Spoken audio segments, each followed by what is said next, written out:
Barakatah Yahweh, Barakatah Yahweh Shai, Kol Halayim La Yahweh, Bahasham Yahweh Shai, Baruch HaKodash, which means all praises to.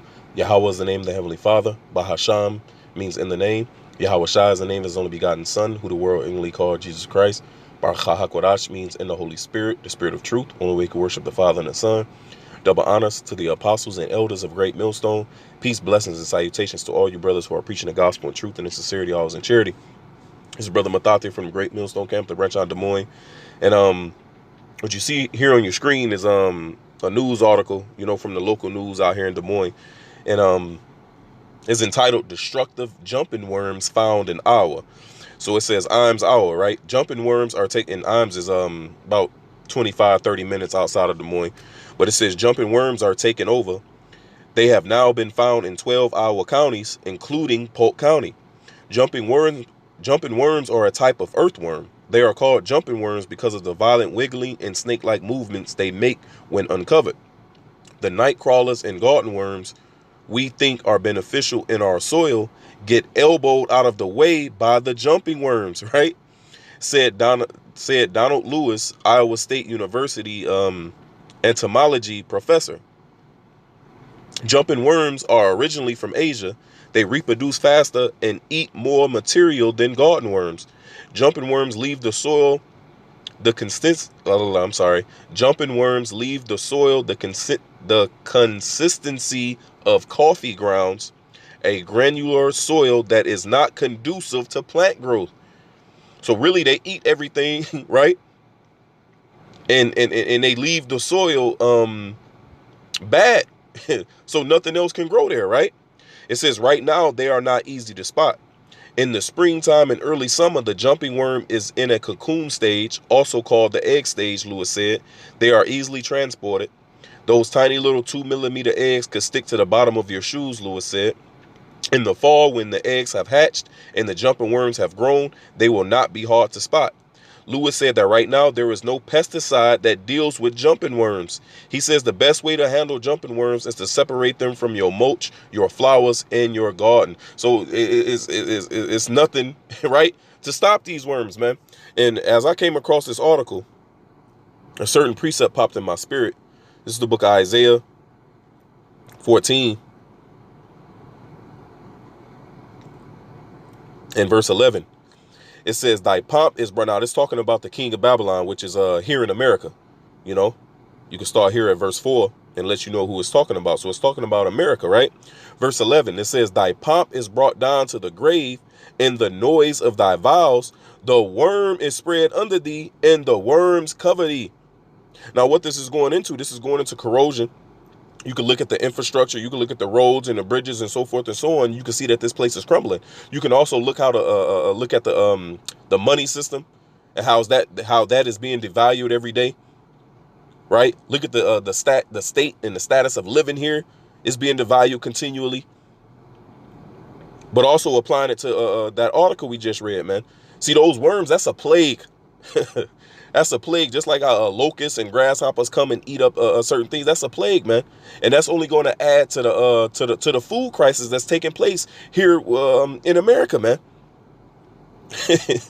Man, we in beautiful times, man, to see all these things happening. Because what did the Lord say, man? See, this is a time that we should be rejoicing, man. Through all the hell, through all the tribulation, through all the affliction we catching, man. You know, because we see the Lord is visiting in this place. This is Deuteronomy 30 and 7. It says, in Yahweh, I'm going to start at 6. In Yahweh Bashem Yahweh Shai, thy God will circumcise thy heart and the heart of thy seed, to love the Lord thy power with all thy heart and with all thy soul, that thou mayest live. And that's exactly what the Lord is doing in the form of this knowledge, man. The Lord is circumcising our hearts through this word. That's why in Romans it says what? It says circumcision is not what outward, it's that which in the spirit. It's the inner man. And this is what the Lord is doing in these last days. He's given us a heart and ears to serve him. This verse 7. And Yahweh Bashem Yahweh Shai, thy God, will put all these curses upon thy enemies and on them that hate thee, which persecuted thee. So the curses and the afflictions that was on us is starting to come upon our enemies, man. And what was one of the curses? Let's jump over to Deuteronomy, the 28th chapter. Let's see. Salaki, bear with me.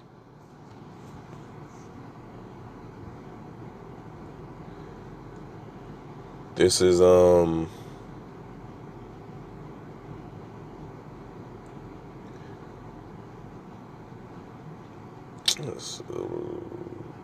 let's see. Yep. This Deuteronomy 28:39.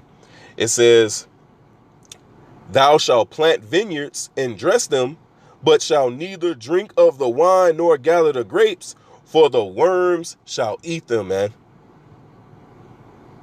And that's what's happening here. You know, a lot of crops is being destroyed through weather. Some is being destroyed through pestilence, which is worms, locusts, grasshoppers, right? But I had also mentioned the weather. Let's get this in Second Esdras. In Second Esdras 15, and I started verse 10. It says, "Behold, my people is led as a flock to the slaughter. I will not suffer them now to dwell in the land of Egypt, but I will bring them with a mighty hand and a stretched out arm, and smite Egypt with plagues as before, and will destroy all the land thereof." See, now this is talking about America. How do we know that? Revelation 11:8. It says what? "Their dead bodies shall lie in a great city, which is spiritually called Sodom in Egypt." Right? So we understand that this America is talking about, this Egypt is talking about America, right? So it says, verse 12, "Egypt shall mourn, and the foundation of it shall be smitten with the plague and punishment that the Most High shall bring upon it." And we're witnessing that, man. See, that's why in Sirach, it says, this is the book of Sirach, chapter 25:7. It says, "There be 9 things which I have judged in my heart to be happy, and the 10th I will utter with my tongue, a man that have joy of his children, and he that liveth to see the fall of his enemy." And this is the time that we're in. We're seeing the fall of this place gradually, man. The Lord is breaking this place down piece by piece. And it's beautiful to witness, man. That's why it says here in Wisdom of Solomon, right? Even though we catching all this hell, man, brothers going through afflictions and in certain situations, right? But yet, this is Wisdom of Solomon 12:17. It says, "For when men will not believe the thought of a full power," right? Starting with our apostles and the elders, man, they out there saying that these things was about to happen, you know, and people just going on about their business, like, you know. But now these things are actually happening, as it is written in Habakkuk, the 2nd chapter. It says, "At the end it shall speak and not lie." So these things are speaking loud and clear. So it says, "For when men will not believe that thou art of a full power, thou showest thy strength." And that's what the Lord is doing. He's performing the words of his messengers, as it is written in Isaiah, the 44th chapter. See, these things are speaking now. The Lord said in Ezekiel, the 12th chapter, man, "In your days, O rebellious house, will I speak the word and perform it." And these things are taking place, man. Call halal Yahweh Ba'asham Yahushai. It says, "And among them that know it," right, the prophets, the ones that the Lord has opened their heart, has opened their minds to, and has given them the gift of faith in order to see these things. It says, "And among them that know it, thou makest their boldness manifest," man. So through the spirit and power of Yahweh Ba'asham Yahushai, man, our boldness should be increasing day by day as we see these things approaching upon this place, man. As we see the Lord breaking this place down, as we see him visiting, you know, this wretched ass society. So let's go back.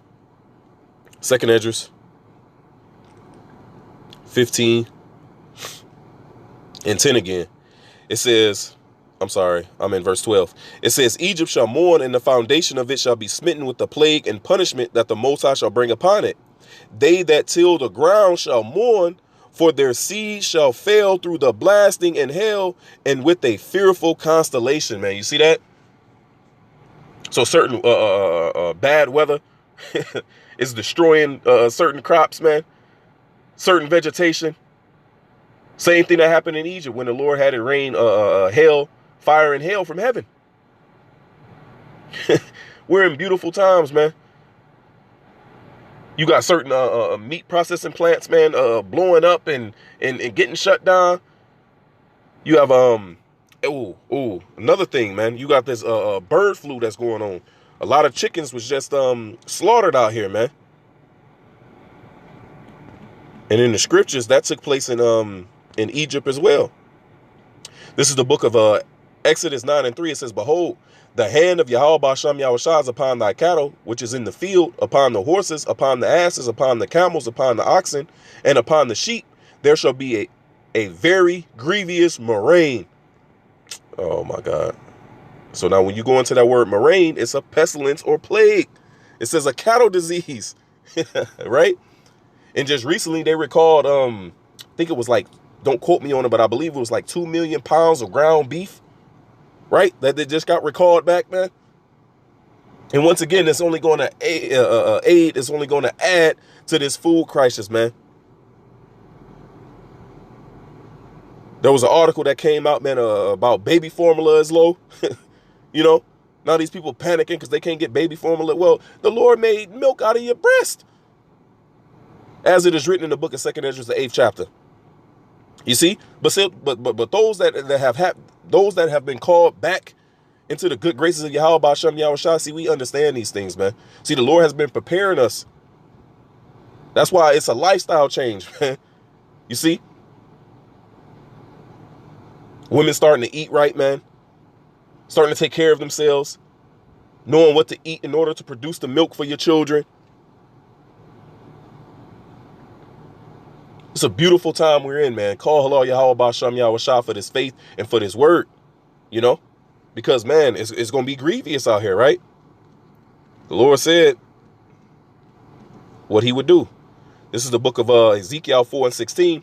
Moreover, he said unto me, son of man, behold, I will break the staff of bread in Jerusalem, and they shall eat bread by weight and with care, and they shall drink water by measure and with astonishment, man. And that's what we're coming into in 2020. What even though this is happening now, Jake go to the store and buy cases of water. That's by measure. But see, it's only going to ramp up more because in 2020, what was happening? Only a certain amount of waters could be bought by one person. So as the food crisis increase, that's what's going to happen, man. One case per person. You know, that's what it's going to go back to. It says verse 17. It says that they may lack, that word want is lack, that they may lack bread and water and be astonished one with another and consume away for their iniquity. So because of the wickedness and the atrocities that these people are doing throughout the world, is this judgment going to come upon this place, man? Starting with Esau, Edom, but all the rest of the, you know, that's why going back to that 2nd Esdras 15:14, woe to the world and them that dwell therein, man. You see, but it's going to hit America even harder, man, because this is the whose look is more stout than his fellows, as it says in the book of Daniel. This is the most proudest people on the planet is here in America. So great calamities and judgment is going to befall this place, man. You see? Because it says what? What nation on the earth is more lewd than America? This is the book of Tobit 4:13. It says, now therefore, my son, love thy brethren, and despise not in thy heart thy brethren, the sons and daughters of thy people, and not taking a wife of them. For in pride is destruction and much trouble. And that's what's coming upon this place. And in lewdness is decay and great want. You see, great lack. For lewdness is the mother of famine. And that's exactly what's coming upon this wretched ass society, man. Let's go back. Ezekiel 5:16. When I shall send upon them the evil arrows of famine, which shall be for their destruction, and which I will send to destroy you, and I will increase the famine upon you, and will break your staff of bread, man. That's why Revelation, the 6th chapter says what? It says, let's get that. I don't want to butcher it. It's Revelation 6:6. And I heard a voice in the midst of the four beasts say, a measure of wheat, right? It says you shall get bread by measure, water by measure, a certain measure of wheat for a penny, and 3 measures of barley for a penny, and see thou hurt not the oil and the wine. See, the truth is going to be protected, and those who abide in the truth, they will be taken care of. They will be taken care of as well. But it says what? A measure of wheat for a penny, and that goes into a day's wage. Imagine you you working all week, man, just to, you know, get a certain measure. It's gonna be hectic out here, man. And these people are being warned through the Holy Spirit, but those that are not taking heed, hey, to hell with them, man. Verse 7. And when he had opened the fourth seal, I heard the voice of the fourth beast say, come and see. And I looked, and behold, a pale horse, and his name that sat on him was Death, and hell followed with him, and power was given unto him over the fourth part of the earth, which is America, right?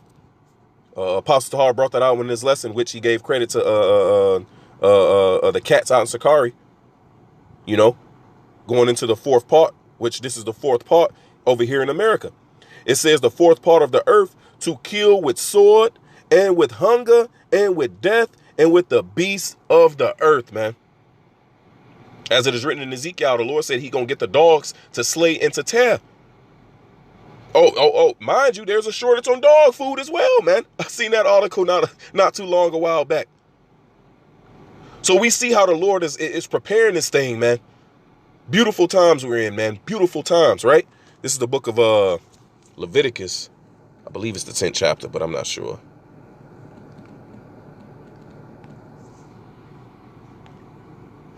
This is Leviticus 26 and 26. When I have broken the staff of your bread, 10 women shall bake your bread in one oven, and they shall deliver your bread again by weight, and ye shall eat and not be satisfied, man. You see? And it says 10 women shall bake bread in one oven. So imagine 10 families, man. You see? So that's going into the scarcity. It's going into the famine, the lack of resources that's going to be out here, man. That's why we got to be all in with this word. You know, we got to be addicted. We got to be fully given over to these things, man. Because if we're not fully given over to these things, we can't expect Yahweh B'Shem Yahweh Shai to help us, deliver us, and feed us in that day if we're not giving off of him right now, man. You know? So these are all plagues, man, that's hitting this place. And it's beautiful to see. It's beautiful to see. You know, so I'm going to end it there, Lord will. I hope this was edifying. Through Yahweh, Bahasham, Yahweh Shai, for giving me the spirit to do this lesson. I'm going to give all praises, honor, and glory to Yahweh, Bahasham, Yahweh Shai, Baruch HaKodash. Double honors to the apostles and elders of Great Millstone. Peace, blessings, and salutations to all you brothers who are preaching the gospel in truth and sincerity, always in charity, and you few sisters as well that's listening and learning in silence. Hey, shalom.